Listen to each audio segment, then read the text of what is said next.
నమస్తే, welcome to legend TV. ప్రస్తుతం మనతో పాటు డేర్ అండ్ డాషింగ్ బీజేపీ రాష్ట్ర నాయకులు మరియు యానిమల్ లవర్ అని కూడా చెప్పుకోవచ్చు అన్న చీకోటి ప్రధాన మనతో ఉన్నారు. మాట్లాడడం ఏదైతే నేను హెచ్ఈలో ఒక యుద్ధ వాతావరణం అయితే నెలకొందని చెప్పొచ్చు. 400 ఎకరాల భూమిని రేవంత్ రెడ్డి కబ్జా చేస్తున్నాడని చెప్పేసి ఎస్సీలో విద్యార్థులు పెద్ద నిరసన సెగ అయితే ఏర్పడింది. దానికి సంబంధించి క్వశ్చన్ చేద్దామని చెప్పేసి బారికేడ్లు ఇక్కడైతే హెచ్ఈలో ఉన్న గేట్లను కూడా బద్దలు కొట్టుకొని లోపలికి వెళ్ళినటువంటి పరిస్థితి. అన్న నిన్న అరెస్ట్ చేశారు, దానికి సంబంధించి విషయాలు మాట్లాడి కనుక్కునే ప్రయత్నం చేద్దాం. అన్న నమస్తే. అన్న ఏందన్న అంత డేరింగ్ డాషింగ్ గా గేట్లు బద్దలు కొట్టుకుని ఎందుకు అంత ఆవేశం? గేట్లు బద్దలు కొట్టుకోలేదు, కాకపోతే ఇప్పుడు భూమిపై నివసించడానికి మనకెంత హక్కు ఉందో జంతు జాలాలకు కూడా అంతే హక్కు ఉన్నది. ఈ భూమి మనది ఒక్కరిదే కాదు, జంతువులు ఉంటేనే మనం ఉంటాం. మనం లేకపోయినా జంతువులకు ఏం ఫరక పడదు, భూమికి ఏం ఫరక పడదు. ఇలా ధర్మం తప్పేటోడు మనిషి, జంతువులు ధర్మం తప్పాయి, ప్రకృతి ధర్మం తప్పదు. సో ఇవాళ నిన్న హెచ్యూలా నాకు వీడియో వచ్చింది, నెమళ్ళ ఆర్తనాదాలు, జింకలు భయభ్రాంతులకు గురై పారిపోతుంటే పట్టించుకునే నాదులు లేడు.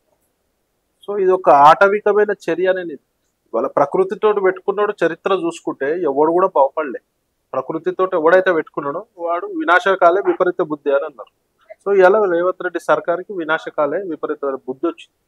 సో దీని పర్యావసనాలు తీవ్రంగా ఉంటాయి. ప్రకృతితోటి జంతువులతోటి పెట్టుకోవచ్చు. సో నేనేం చెప్తున్నా అంటే నాకు ఆవేశం అంటే డెఫినెట్ గా ఆవేశం వస్తుంది కదా. ఒక జీవాలను ఓకే, నువ్వు ల్యాండ్ అమ్మాలి, నీకు బడ్జెట్ కావాలి, చేతగానే హామీలు ఇచ్చినావు, డబ్బులు లేవు. జంతువుల మీద నేను ఎన్ని గవర్నమెంట్లు చూసినా, మనుషుల్ని చంపకదిన గవర్నమెంట్లు చూసినా కానీ జంతువులను చంపుకునే గవర్నమెంట్, చంపకదిన గవర్నమెంట్ కాంగ్రెస్ ప్రభుత్వం. వీళ్ళకే ఆ ఒక గొప్పతనం, వీళ్ళకే ఆ క్రెడిట్ అంతా వీళ్ళకే వస్తుంది. అంటే రేవంత్ రెడ్డి ఏం చెప్తారు అంటే అందులో 400 ఎకరాల్లో అది అడవి కాదు, కోర్టులో ఇష్యూ జరుగుతూ ఉంది కాబట్టి చెట్లు పెరిగిపోయాయి, అడవిలాగా మారిపోయింది, అందులో ఎక్కడ కూడా జంతువులు లేవు అని చెప్పేసి రేవంత్ రెడ్డి చెప్తా ఉన్నారు. అరే మాట్లాడితే అబద్ధం ఆడితే కూడా ఎన్ని వీడియోస్ వస్తున్నాయి. సరే వీడియోస్ పక్కన, నెమళ్ళ సౌండ్ అయితే వస్తుంది కదా, నేను చూసిరు కదా నెమళ్ళ, అందరు వీడియోలో చూసిరు కదా, జింకలు ఉరుకుతున్నాయి కదా, ఆ జేసీబీలు పని చేస్తుంటే ఆ లైట్లలో ఉరుకుతున్నాయి కదా జింకలు. ఎంతగా పాములు ఉంటాయి, బల్లులు ఉంటాయి, తాబేళ్లు ఉన్నాయి, జింకలు ఉన్నాయి, నెమళ్ళు ఉన్నాయి, రకరకాల పక్షులు ఉన్నాయి, పక్షుల గూళ్ళు ఉంటాయి, అన్ని రకరకాల జంతువులు ఉంటాయి. ఒక అడవి, చిట్టడవి లెక్క ఉన్నది. మరి మొత్తం నాశనం చేసి ప్రకృతిని ఇదే రేవంత్ రెడ్డి బీఆర్ఎస్ వాళ్ళు చేస్తుంటే ప్రకృతిని నాశనం చేయొద్దని నీతి మాటలు వాళ్ళకిండి కదా. మరి అలా నీకు ఆ నీతి మాటలు ఎటువైనాయి? దునియా స్కాములు బీఆర్ఎస్ వాళ్ళు ఉన్నాయి, వాళ్ళకి తీసి డబ్బులు వాళ్ళ దగ్గర లావు. పోనీ భూమి వేలం వేయాలి అంటే ప్రభుత్వ భూములు చాలా ఉన్నాయి, తీసుకొచ్చి జంతువులని చంపే ప్రక్రియ చేసుడే. హైడ్రా అని చెప్పి ఆడికి పోయినాడు, మూసి రివర్ ఫ్రంట్ అన్ని గెలుకుడు పని. ఎందుకు అన్ని ఆ మనుషుల్ని గెలుకుండు కాక ఇప్పుడు జంతువులని. అంటే ఒకప్పుడు లగచెర్ల నుంచి మొదలుకొని ఇప్పుడు హెచ్యూ వరకు భూముల అమ్మకాలు జరుగుతూ ఉన్నాయి కాంగ్రెస్ ప్రభుత్వంలో. దీన్ని బట్టి ఏమర్థం చేసుకోవచ్చు? ఏమర్థం చేసుకునేది ఏముంది, వీళ్ళకి రెవెన్యూ జనరేట్ చేత కాదు, చేత కాకుండా ప్రభుత్వ భూములు అమ్ముతారు. రేపు మంది ఇళ్లలో కూడా కబ్జాలు పెడతారు. ఈ 1.5 yearలోనే ఇన్ని పరిస్థితులు చూస్తున్నాం మనము. ఇంకా 3.5 ఏళ్ళ వీళ్ళని భరించాలంటే ఇక ప్రజల పరిస్థితి ఏంది? ప్రజలుగా జంతువుల పరిస్థితి కూడా దారుణంగా ఏంటంటే, నువ్వు మంచి చేయకుండా చేయకపోతే చెడన్న చేయకుండా, మీకు ఎట్లా కాంగ్రెస్ వాళ్ళకి మంచి చేసేత కాదు, మరి చెడు ఎందుకు చేస్తున్నారు? ప్రకృతిని ఎందుకు డిస్టర్బ్ చేస్తున్నారు? అలా స్టూడెంట్స్ తిరగబడ్డారు, జంతు ప్రేమికులు తిరగబడ్డారు. ప్రతి ఒక్కరు ఓరన్నా శబాష్ అన్న ఓడన్న అన్నాడు కాంగ్రెస్ వాళ్ళు తప్పితే. మంచి పని అన్న ఒక్కరన్నా మెప్పు పొందిరా? ఎందుకు ఈ ప్రజలకి యాంటీ పాలన ఎందుకు అవసరమే లేదు కదా. ప్రజలు మెచ్చే పాలన చేయాలి. నీకు అవకాశం ఇచ్చిర్రు, నీకు మంచి ఫ్యూచర్ ఉన్న లీడర్, మంచి అవకాశం, నీకు అన్ఎక్స్పెక్టెడ్ గా నువ్వు సీఎం అయిన, ముఖ్యమంత్రి అయిన, మరి నువ్వు ఏ స్థాయి నుంచి వచ్చినావు మర్చిపోయి నువ్వు ఇలా కుర్చీలో ఉన్నావని చెప్పి నువ్వు అహంకారము ప్రకృతి మీద చూపిస్తే ఎట్లా? ఇప్పటికే హైదరాబాద్ లో ఈ పొల్యూషన్ ద్వారా ఇబ్బందులు పడతా ఉన్నారు, జనాలు ఇబ్బందులు పడతా ఉన్నారు. కానీ ఆ అడవి మెయిన్, హైదరాబాద్ లో మెయిన్ అడవి హెచ్యూకి సంబంధించిన అడవి, అది కూడా తీసేస్తే నెక్స్ట్ ఆక్సిజన్ విషయంలో హైదరాబాద్ పరిస్థితి నేను చెప్తున్నా. ఆల్రెడీ 50% ఆఫ్ గ్రీన్ బ్లాంకెట్ పోయింది. మనకి ఏదైతే రక్షణ ఉందో హైదరాబాద్ కి 50% నీకు ఫారెస్ట్ పోయింది, చెట్లు పోయినాయి. ఇవాళ ఒక చెట్టును నరకడం ఈజీ అండి, 2 నిమిషాలు చెట్టును నరుకుతాము. ఒక చెట్టును పెంచాలంటే ఎన్నేళ్ళు కావాలి?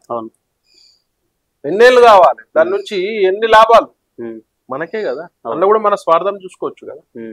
ఇవాళ నీళ్లు లేవు, వర్షాలు చక్కగా లేవు, చెట్లు హైదరాబాద్ లో మొత్తం నెక్స్ట్ ఢిల్లీ చేస్తట్టున్నారు. ఢిల్లీలో ఎంత పొల్యూషన్, అట్లనే చేసేటట్టున్నారు. అంటే ఎన్నో రకాల జంతు యొక్క ఆర్తనాదాలు విన్నారన్న మీరు ఒక జంతు ప్రేమికులుగా. నిజంగానే ప్రభుత్వం వాటిని మీకు ఇస్తే మీరు తీసుకొచ్చి దాచుకునే ప్రయత్నం చేస్తారా? 100% నాకు ఇయ్యండి, జింకల్ని ఇయ్యండి, నెమ్మల్ని ఇయ్యండి, నా ఫామ్ హౌస్ లో పెట్టుకుంటా, మీరు ₹1 ఇవ్వద్దు, నేనే పెట్టుకుంటా అని అది చేయరు కదా. అరే మీరు అట్లీస్ట్ పునరావాసం అన్న ఒక ఆలోచన అన్న చేయాలి కదా, ఒక ఆలోచన చేయాలి కదా. ఏంది పరిస్థితి అని ఉంటెద్దు పోకడలు ఎందుకండి? ప్రకృతితో పెట్టుకున్నాడు, చరిత్రలో రాజులు మహారాజుల వేరు, వీళ్ళెంత. సో ఇది తీవ్రంగా ఖండిస్తున్న ప్రతి ఒక్క జంతు ప్రేమికుడు దీనిపై స్పందించాల్సిన అవసరం ఉన్నది. మానవతం ఉన్న ఏ మానవుడైనా కూడా దీనిపై స్పందించాల్సిన అవసరం ఉన్నది. వాటికి పునరావాసం ప్రాపర్ గా చేయాల్సిన అవసరం ఉన్నది. అసలు ఆ జోలికే పోవద్దట. ఇంక వేరే దగ్గర అమ్ముకోను, వేరే దగ్గర అమ్ముకో. ప్రభుత్వ భూములు అమ్మొద్దు. 3.5 ఏళ్ళ కొత్త ఖతమే చేసేటట్టు ప్రభుత్వ భూములు అమ్మొద్దు. వీళ్ళకి రెవెన్యూ జనరేట్ చేయలేక ఈ పని చేస్తున్నారు. దీంట్లో కూడా ముఖ్య కారణం చెప్తా. ఇప్పుడు ఆ డబ్బులు రెవెన్యూ తేవాలి, కాంట్రాక్టర్లకు బిల్లులు పాస్ చేయాలి, అందులో కమిషన్లు కొట్టాలి.